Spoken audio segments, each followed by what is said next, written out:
हिंदी साहित्य संपूर्ण घटना चक्र क्विक रिवीजन विद आरती शर्मा। दोस्तों, आपको मेरा चैनल पसंद आए तो इसे लाइक करें, शेयर करें, सब्सक्राइब करें।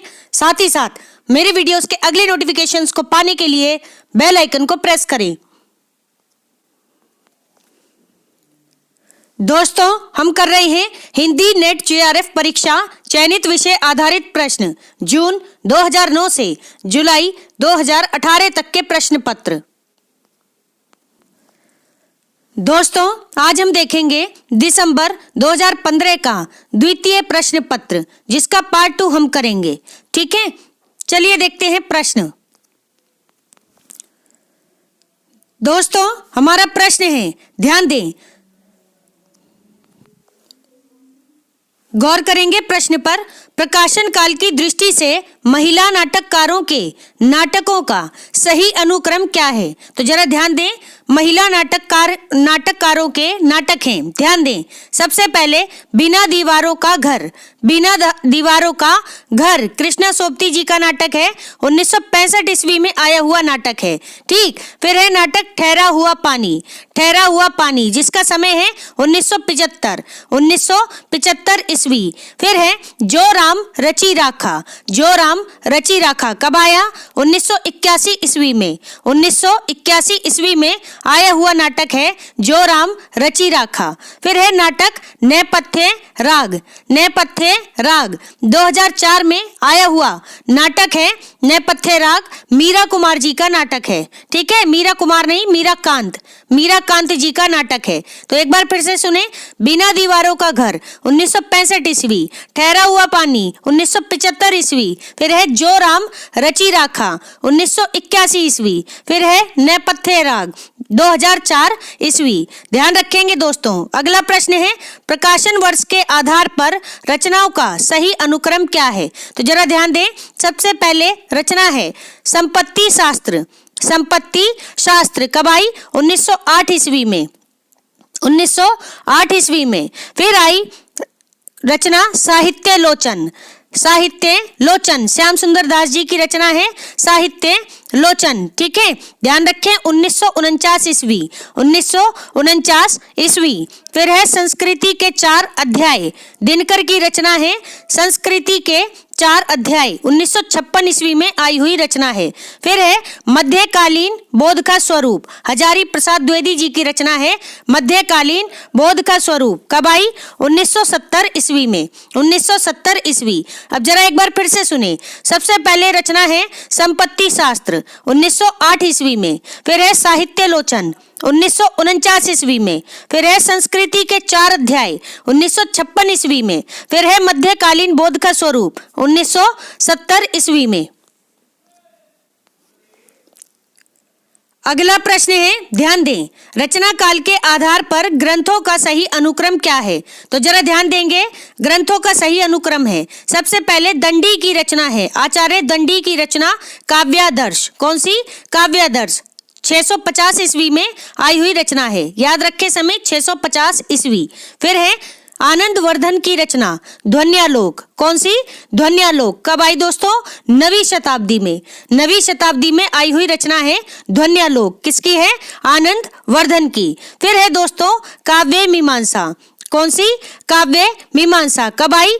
880 से 920 ईस्वी के बीच काव्य मीमांसा। ठीक है, ध्यान रखेंगे, मम्मट की रचना है काव्य मीमांसा, जिसका समय है 880 से 920 ईस्वी। फिर है साहित्य दर्पण। साहित्य दर्पण किसकी है? आचार्य विश्वनाथ की। विश्वनाथ की रचना है साहित्य दर्पण, जिसका समय है 14वीं शताब्दी। 14वीं शताब्दी। ठीक है, तो ध्यान रखें जरा, काव्यादर्श 650 ईस्वी। फिर है ध्वन्यालोक 9वीं शताब्दी। फिर है काव्य मीमांसा 880 से 920 ईस्वी। फिर है साहित्य दर्पण 14वीं शताब्दी। ध्यान रखेंगे दोस्तों, इंपॉर्टेंट रचनाएं हैं। देखते हैं अगला प्रश्न। अगला प्रश्न है, सही सुमेलित प्रश्न करेंगे दोस्तों अब हम। ठीक है, सबसे पहले देखते हैं प्रश्न में है रचना और रचनाकार। तो ध्यान दें, रचना है सबसे पहले हिंदी साहित्य की भूमिका। हिंदी साहित्य की भूमिका किसकी है? हजारी प्रसाद द्विवेदी जी की। हजारी प्रसाद द्विवेदी जी की रचना है हिंदी साहित्य की भूमिका। फिर है हिंदी साहित्य का आलोचनात्मक इतिहास। कौन सा? हिंदी साहित्य का आलोचनात्मक इतिहास किसका है? डॉक्टर रामकुमार वर्मा का। डॉक्टर रामकुमार वर्मा की रचना है हिंदी साहित्य का आलोचनात्मक इतिहास। फिर है दोस्तों उत्तरी भारत की संत परंपरा। उत्तरी भारत की संत परंपरा, तो ये किसकी रचना है? परशुराम चतुर्वेदी जी की। परशुराम चतुर्वेदी जी की रचना है उत्तरी भारत की संत परंपरा, ध्यान रखेंगे। फिर है दोस्तों हिंदी साहित्य का दूसरा इतिहास। हिंदी साहित्य का दूसरा इतिहास किसकी रचना है? तो ध्यान रहे, बच्चन सिंह की।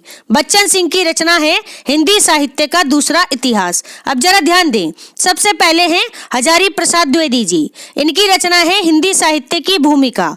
फिर है डॉक्टर रामकुमार वर्मा, इनकी रचना है हिंदी साहित्य का आलोचनात्मक इतिहास। फिर है दोस्तों परशुराम चतुर्वेदी जी, इनकी रचना है उत्तरी भारत की संत परंपरा। फिर है दोस्तों बच्चन सिंह, इनकी रचना है हिंदी साहित्य का दूसरा इतिहास। ठीक है, ध्यान रखेंगे। अगला सही सुमेलित प्रश्न है, जरा ध्यान दें। संप्रदाय हैं और प्रवर्तक हैं। तो सबसे पहले संप्रदाय श्री संप्रदाय। कौन सा? श्री संप्रदाय, जिसके प्रवर्तक हैं रामानुज आचार्य। रामानुज आचार्य। और दोस्तों विशिष्टाद्वैतवाद, इसके प्रवर्तक भी हैं कौन? रामानुज आचार्य। ठीक है, ध्यान रखें। फिर है रुद्र संप्रदाय। कौन सा? रुद्र संप्रदाय किसका है? विष्णु स्वामी का। विष्णु स्वामी जी का है रुद्र संप्रदाय। फिर है दोस्तों सनक आदि संप्रदाय। सनक आदि संप्रदाय, इससे किसका संबंध है? तो ध्यान रखें, निम्बार्क आचार्य का। निम्बार्क आचार्य का संबंध है सनक आदि संप्रदाय से। फिर है दोस्तों राधा वल्लभी संप्रदाय। राधा वल्लभी संप्रदाय, इससे किसका संबंध है? तो ध्यान रहे, श्री हित जी का। श्री हित जी का संबंध है राधा वल्लभी संप्रदाय से। अब जरा एक बार फिर से सुने, ध्यान दे दोस्तों। रामानुज आचार्य, इनका संप्रदाय है श्री संप्रदाय। फिर है विष्णु स्वामी जी, इनका संप्रदाय है रुद्र संप्रदाय। फिर है निम्बार्क आचार्य, इनका संप्रदाय है सनक आदि संप्रदाय। फिर है दोस्तों श्री हित जी, इनका संप्रदाय है राधा वल्लभी संप्रदाय। ठीक है, एक नाम और याद रखें, मध्वाचार्य। मध्वाचार्य, इनका संप्रदाय है ब्रह्म संप्रदाय या द्वैतवाद। ठीक है, दोनों ही इनके हैं, किसके? मध्वाचार्य के। ध्यान रखेंगे, इंपॉर्टेंट बातें हैं। ठीक है, और शंकराचार्य का है शुद्धाद्वैतवाद, ये भी याद रखें। अगला प्रश्न है, सही सुमेलित है, ध्यान देना। रचना है और रचनाकार है। तो सबसे पहले रचना कुमारपाल प्रतिबोध। कुमारपाल प्रतिबोध किसकी रचना है? सोम प्रभु सूरी की। सोम प्रभु सूरी की रचना है कुमारपाल प्रतिबोध। फिर है दोस्तों रचना प्रबंध चिंतामणि। कौन सी? प्रबंध चिंतामणि, किसकी रचना है? जैन आचार्य मेरुतुंग। जैन आचार्य मेरुतुंग की रचना है प्रबंध चिंतामणि। फिर है दोस्तों कुमारपाल चरित। कुमारपाल चरित किसकी रचना है? आचार्य हेमचंद्र की। हेमचंद्र की रचना है कुमारपाल चरित। फिर है दोस्तों हमीर रासो। हमीर रासो किसकी रचना है? शारंगधर की। शारंगधर की रचना है हमीर रासो, जो कि अनुपलब्ध रचना है। ठीक है, अब ध्यान दें, एक बार फिर से सुने। सोम प्रभु सूरी, इनकी रचना है कुमारपाल प्रतिबोध। फिर है जैन आचार्य मेरुतुंग, इनकी रचना है प्रबंध चिंतामणि। फिर है हेमचंद्र, इनकी रचना है कुमारपाल चरित। अब यहाँ ध्यान देना दोस्तों, एक जैसी दो रचनाएं एक साथ हैं। एक है ऑप्शन ए देखें, कुमारपाल प्रतिबोध किसकी है? सोम प्रभु सूरी की। ऑप्शन सी देखें, कुमारपाल चरित किसकी है? हेमचंद्र की। तो कुमारपाल देखकर ही ऑप्शन टिक मत करना, पूरी रचना ध्यान से देखना। कुमारपाल प्रतिबोध होगी तो सोम प्रभु सूरी की, अगर कुमारपाल चरित है तो वह हेमचंद्र की रचना है। ठीक है, ध्यान रखेंगे। और हमीर रासो किसकी है? शारंगधर की रचना है। ठीक है, शारंगधर या शांगधर। ठीक है, ध्यान रखिए।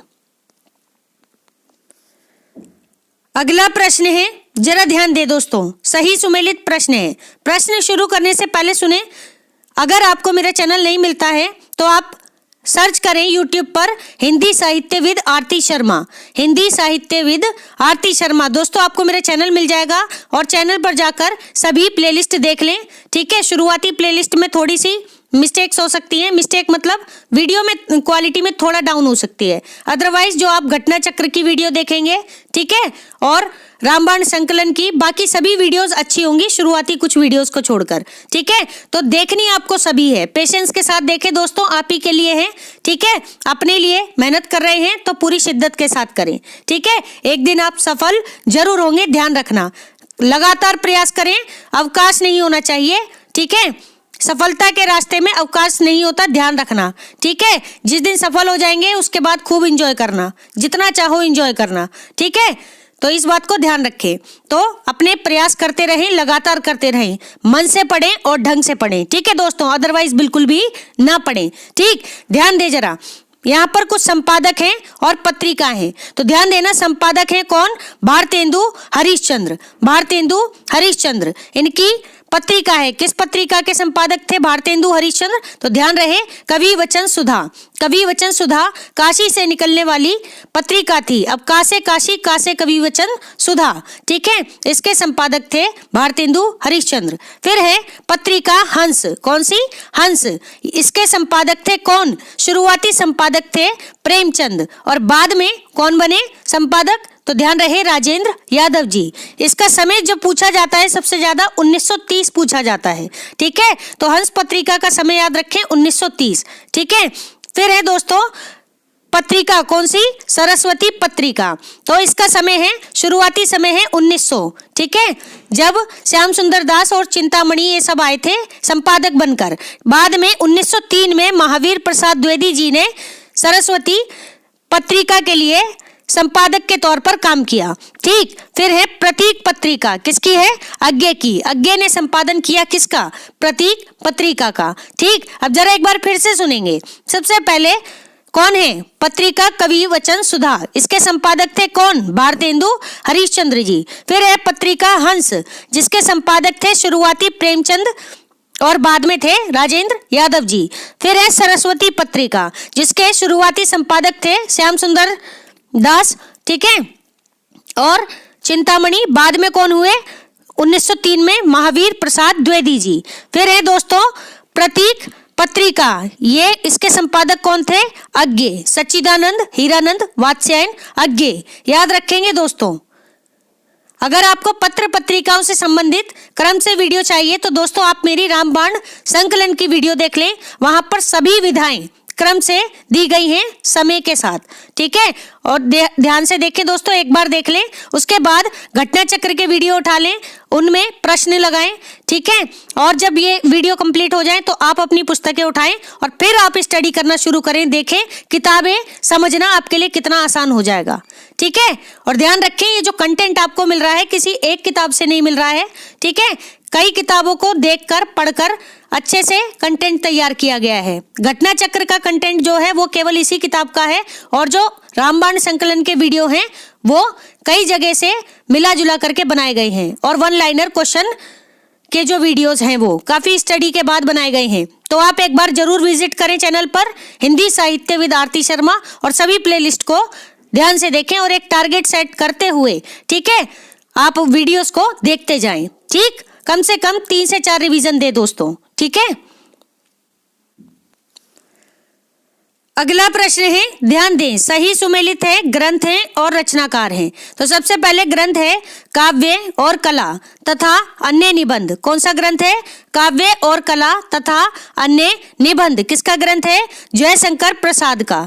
जयशंकर प्रसाद जी का निबंध है काव्य और कला तथा अन्य निबंध। फिर है ग्रंथ शेष स्मृतियां। कौन सा?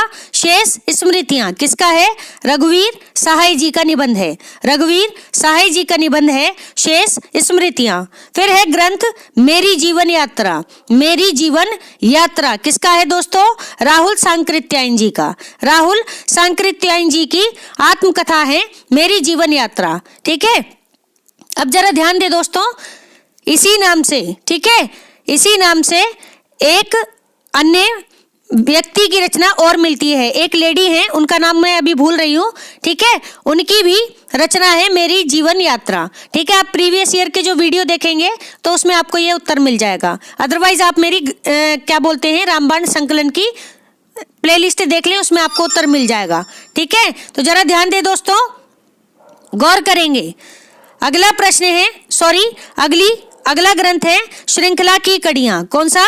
श्रृंखला की कड़ियां किसका है? महादेवी वर्मा का। महादेवी वर्मा का ग्रंथ है श्रृंखला की कड़ियां। ठीक, अब जरा एक बार फिर से सुने। जयशंकर प्रसाद, इनकी रचना है काव्य और कला तथा अन्य निबंध। फिर है रघुवीर सहाय जी, इनका ग्रंथ है शेष स्मृतियां। फिर है राहुल सांकृत्यायन जी, इनका ग्रंथ है मेरी जीवन यात्रा। फिर है महादेवी वर्मा, इनका ग्रंथ है श्रृंखला की कड़ियां। ध्यान रखेंगे दोस्तों। अगला सही सुमेलित प्रश्न है, जरा ध्यान दें। पंक्तियां हैं और कवि हैं। तो सबसे पहले पंक्तियां हैं, कर्म का भोग, भोग का कर्म, यही जड़ का चेतन आनंद। क्या है? कर्म का भोग, भोग का कर्म, यही जड़ का चेतन आनंद। किसकी है ये पंक्ति? जयशंकर प्रसाद जी की पंक्ति है। ठीक है, कर्म का भोग, भोग का कर्म, यही जड़ का चेतन आनंद, जयशंकर प्रसाद। फिर है पंक्ति, होगी जय हे पुरुषोत्तम नवीन। होगी जय हे पुरुषोत्तम नवीन, कहे महाशक्ति राम के वदन में हुई लीन। कहे महाशक्ति राम के वदन में हुई लीन। किसकी पंक्ति है? तो निराला की कविता राम की शक्ति पूजा से ली गई पंक्तियां हैं। ठीक है, ध्यान रखें, निराला की पंक्ति है। फिर है दोस्तों पंक्ति सी, क्या? मौन भी अभिव्यंजना है। मौन भी अभिव्यंजना है, जितना तुम्हारा सच है, जितना तुम्हारा सच है उतना ही कहो। जितना तुम्हारा सच है उतना ही कहो। किसकी पंक्ति है? तो ध्यान रखें, अज्ञे की पंक्ति है, मौन भी अभिव्यंजना है, जितना तुम्हारा सच है उतना ही कहो। ठीक है, ध्यान रखेंगे। देखते हैं अगली पंक्ति। अगली पंक्ति है, जरा ध्यान दें, क्या है? परम अभिव्यक्ति लगातार घूमती है। परम अभिव्यक्ति लगातार घूमती है जग में, पता नहीं जाने कहां वह है। क्या है पंक्ति? परम अभिव्यक्ति लगातार घूमती है जग में, पता नहीं जाने कहां वह है। तो किसकी पंक्ति है? ध्यान रखें, मुक्तिबोध की पंक्ति है दोस्तों। ठीक है, ध्यान रखेंगे। अब जरा एक बार फिर से सुने। सबसे पहले पंक्ति जयशंकर प्रसाद की, कौन सी? कर्म का भोग, भोग का कर्म, यही जड़ का चेतन आनंद। फिर है निराला की पंक्ति, होगी जय हे पुरुषोत्तम नवीन, कहे महाशक्ति राम के वदन में हुई लीन। फिर है अज्ञे की पंक्ति, मौन भी अभिव्यंजना है, मौन भी अभिव्यंजना है, जितना तुम्हारा सच है उतना ही कहो। ठीक है, अज्ञे की पंक्ति है। फिर है मुक्ति बोध की पंक्ति। किसकी? मुक्ति बोध की पंक्ति। कौन सी? ध्यान दें, परम अभिव्यक्ति लगातार घूमती है जग में, पता नहीं जाने कहां वह है। तो ध्यान रखेंगे दोस्तों। अगला प्रश्न है, जरा ध्यान दें, सही सुमेलित प्रश्न है, पात्र हैं और नाटक है। तो सबसे पहले देखते हैं नाटक स्कंदगुप्त। किसका है दोस्तों? 1928 में आया हुआ जयशंकर प्रसाद जी का नाटक है स्कंदगुप्त, जिसके पात्र हैं पर्ण दत्त। कौन? पर्ण दत्त। ध्यान रखें दोस्तों। फिर है नाटक कलंकी। कौन सा? नाटक कलंकी, जिसके पात्र हैं हे रूप। कौन? हे रूप। ठीक। फिर है नाटक सुरेंद्र वर्मा जी का सूर्य की अंतिम किरण से सूर्य की पहली किरण तक। सूर्य की अंतिम किरण से सूर्य की पहली किरण तक किसका नाटक है? सॉरी, इसके नाटक है ये सुरेंद्र वर्मा जी का, जिसके पात्र हैं ओक काक। कौन? ओक काक। ध्यान रखेंगे दोस्तों। फिर है नाटक माधवी। कौन सा? माधवी। ठीक है, तो ध्यान रखें, भीष्म साहनी जी का नाटक है माधवी, जिसके पात्र हैं गालव। कौन? गालव। ध्यान रखें दोस्तों। अब एक बार फिर से सुने, नाटक स्कंदगुप्त, जिसके पात्र हैं पर्णदत्त। फिर है नाटक कलंकी, जिसके पात्र हैं हेरूप। फिर है नाटक सूर्य की अंतिम किरण से सूर्य की पहली किरण तक, जिसके पात्र हैं ओक काक। फिर है नाटक माधवी, जिसके पात्र हैं गालव। ठीक है, सभी नाटक और उनके पात्रों को अच्छे से याद कर लें दोस्तों। ठीक है, और हर नाटक के कम से कम 2 पात्र तो आपको पता ही होने चाहिए, कम से कम 2 पात्र। ठीक है, और ज्यादा से ज्यादा कर सकें तो 3 कर लेना, 4, ज्यादा तो आप जितना चाहे कर लें, लेकिन कम से कम 2 आपको मेन पात्र पता होने चाहिए। ठीक है, ध्यान रखें। अगला प्रश्न है सही सुमेलित है, एकांकी है और एकांकीकार। तो जरा ध्यान दे दोस्तों, सबसे पहले एकांकी है कौन सी? जोंक। जोंक किसकी है? उपेंद्र नाथ अश्क जी की एकांकी है। किसकी? उपेंद्र नाथ अश्क जी की एकांकी है जोंक। ठीक है, बहुत ही इंपॉर्टेंट है उपेंद्र नाथ अश्क, तो ध्यान रखें इनकी एकांकी। फिर है एकांकी शिवाजी का सच्चा स्वरूप। शिवाजी का सच्चा स्वरूप किसकी है ये एकांकी? तो ध्यान रखें, सेठ गोविंद दास की। सेठ गोविंद दास की एकांकी है शिवाजी का सच्चा स्वरूप। फिर है एकांकी प्रतिभा का विवाह। प्रतिभा का विवाह किसकी है? भुवनेश्वर प्रसाद जी की एकांकी है। कौन सी? प्रतिभा का विवाह। साथ में इनकी एक एकांकी और है, कौन सी? कारवां। किसकी? भुवनेश्वर प्रसाद जी की। बहुत ही ज्यादा इंपॉर्टेंट है। कौन है? भुवनेश्वर प्रसाद। इनकी एकांकियां। ठीक है, तो याद रखेंगे दोस्तों, इनकी एकांकियों को एकदम रट लें। सही है, ऑप्शन में जरूर मिलेंगे ये, तो ध्यान रखना। फिर है दोस्तों पृथ्वीराज की आंखें। एकांकी पृथ्वीराज की आंखें किसकी है? डॉक्टर रामकुमार वर्मा की। रामकुमार वर्मा की एकांकी है पृथ्वीराज की आंखें। ध्यान रखेंगे। अब जरा गौर करें, सबसे पहले उपेंद्र नाथ अश्क जी, इनकी एकांकी है जोंक। फिर है कौन? सेठ गोविंद दास, इनकी एकांकी है कौन सी? ध्यान रखें, शिवाजी का सच्चा स्वरूप। ठीक है, तो उपेंद्र नाथ अश्क की जोंक और सेठ गोविंद दास की शिवाजी का सच्चा स्वरूप। अब देखते हैं भुवनेश्वर प्रसाद जी, इनकी एकांकी है प्रतिभा का विवाह। प्रतिभा का विवाह। फिर है रामकुमार वर्मा जी, इनकी एकांकी है पृथ्वीराज की आंखें। पृथ्वीराज की आंखें, ध्यान रखेंगे दोस्तों। ठीक है, देखते हैं अगला प्रश्न। अगला सही सुमेलित प्रश्न है, जरा ध्यान दें। रचना है और रचनाकार है। तो सबसे पहले रचना है कौन सी? काव्य में अभिव्यंजनावाद। काव्य में अभिव्यंजनावाद किसकी रचना है? तो ध्यान रखें, लक्ष्मी नारायण सुधांशु जी की। लक्ष्मी नारायण सुधांशु जी की रचना है काव्य में अभिव्यंजनावाद। फिर है रचना रस पीयूष निधि। रस पीयूष निधि किसकी है? सोमनाथ की। सोमनाथ जी की रचना है रस पीयूष निधि। फिर है रचना रस कलश। रस कलश, ठीक है, किसकी है? तो ध्यान रखें, अयोध्या सिंह उपाध्याय हरियोत जी की। अयोध्या सिंह उपाध्याय हरियोत जी की रचना है रस कलश। ठीक है, अब इसी नाम से रस कलश नाम से एक रचना और है। ठीक है, नाम अभी मुझे ध्यान नहीं आ रहा है, आप देखना जरूर, वीडियो जब देखेंगे तो आपको मिल जाएगी। ठीक, तो ध्यान दें, एक जैसी दिखने वाली रचनाओं को, ठीक है, आप एक अलग जगह नोट करेंगे दोस्तों। ठीक है, संभावनाएं ज्यादा होती हैं कि प्रश्न यहीं से बनते हैं। ठीक है, जहां से कंफ्यूजन क्रिएट हो सके। अब फर्क क्या है उस रचना में, तो जरा ध्यान दें। ध्यान दें दोस्तों, अगली रचना है, कौन सी रचना है? हिंदी नवरत्न, हिंदी नवरत्न किसकी रचना है?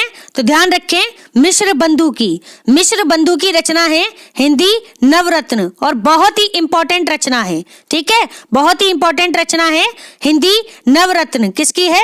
मिश्र बंधु की। ध्यान रखेंगे दोस्तों। अब जरा एक बार फिर से सुने। सबसे पहले लक्ष्मी नारायण सुधांशु जी, इनकी रचना है काव्य में अभिव्यंजनावाद, काव्य में अभिव्यंजनावाद। फिर है रचना सोमनाथ, कौन सी? सोमनाथ।